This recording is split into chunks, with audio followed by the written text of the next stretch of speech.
This is the Lone Creator YouTube. We hope this video helps.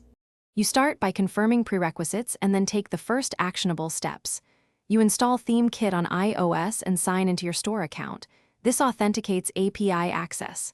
Next, prepare a theme folder that contains config, YAML, templates, and assets so the app can detect it.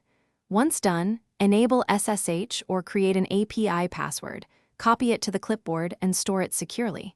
Make sure to allow file access when prompted. This permits Themekit to read and upload your theme files immediately. Now you continue the process by opening the theme project inside Themekit and choosing either a local folder or a cloud sync directory. You edit templates directly with the built-in editor or hand off to an external app, then save. Themekit auto-syncs changes. Once edits are ready, use the preview mode to check layout and assets. This prevents live errors. Also review versioning history to ensure you can roll back. When satisfied, stage changes and prepare a production push with the push command. Finish by running one final preview and then using Themekit's push to deploy changes to the live store. You control deployment timing. You should confirm that all assets uploaded correctly and clear cache or CDN if previews look stale, because cached files often mask updates.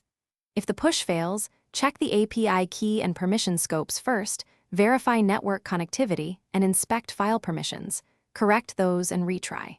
Finally, roll back to the previous version if needed, then reapply fixes and push again. Thanks for watching. Consider subscribing if we helped you.